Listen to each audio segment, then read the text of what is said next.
Imetajwa kuwa miongoni mwa sababu zinazochangia baadhi ya watoto wa kike kutohitimu masomo yao ni pamoja na mimba za utotoni na mtazamo hasi wa jamii juu ya mtoto wa kike. Kauli hiyo imetolewa na mkuu wa wilaya ya Kakonko Kanari Evans Malasa katika mahafali ya kwanza ya shule ya wasichana Kakonko iliyopo mkoani Kigoma.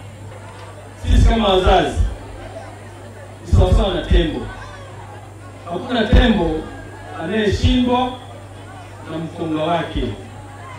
Hata ule mkonga umekuwa mkubwa namna gani, wewe tembo huwezi kushindwa kumiliki. Wewe niombe sana wazazi, tuwezeshe watoto wetu wapate elimu, lakini tuache visingizio visivyokuwa na maana yoyote. Visingizio visivyokuwa na tija. Ni vizuri hata mtoto akimaliza kusoma ukaamua sasa kumkalisha nyumbani. Kuliko mtoto unampeleka shuleni unamkalisha nyumbani. Hiyo haifai hata kidogo. Katika mahafali hayo, mkurugenzi mtendaji wa halmashauri ya wilaya Kakonko Ndaki Stefano Muhuri amesema kufuatia changamoto hizo, zipo jitihada mbalimbali zinazoendelea kufanywa na ofisi yake ili kuhakikisha watoto wa kike wanapata haki ya kupata elimu, ikiwa ni pamoja na kujenga mabweni katika shule mbalimbali zilizopo ndani ya wilaya hiyo. Tulianza tukasema tuwe na shule ya wasichana ya Kakonko na itakayochukua watoto wa kike kutoka wilayani kwetu.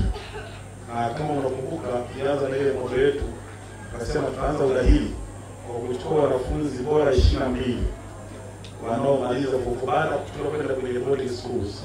Tukasema wanafunzi 22 bora wanaobaki tunawachukua, alafu na wanafunzi 6 kutoka kwenye kila kata, ili kila kata iwe na mchango wake hapa. Tunaendelea kuwapongeza kwa kufanya vizuri, tunawapongeza walimu wenu kwa kufanya vizuri, tunawapongeza wazazi wenu kwa kuwasaidia kufanya vizuri.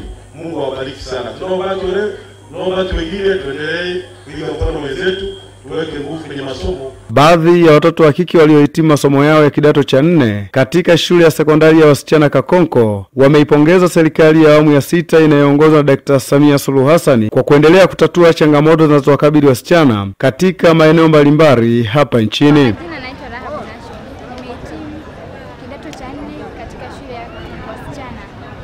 Ambacho ningependa kuwashauri wazazi wetu na jamii kwa ujumla kuhusu mila potofu ambazo zinatolewa kuhusu wasichana ni kwamba wasichana wanaweza. Kwanza, msichana ana uwezo mkubwa sana na akiwezeshwa anaweza kufanya mambo makubwa. Ninachowashauri ni kuwapa fursa watoto wa kike kwa kuwapeleka shuleni, kuwatolea michango mbalimbali ili waweze kufanya vizuri katika masomo yao. Mhitimu wa kidato cha 4 katika shule ya Kakonko wasichana.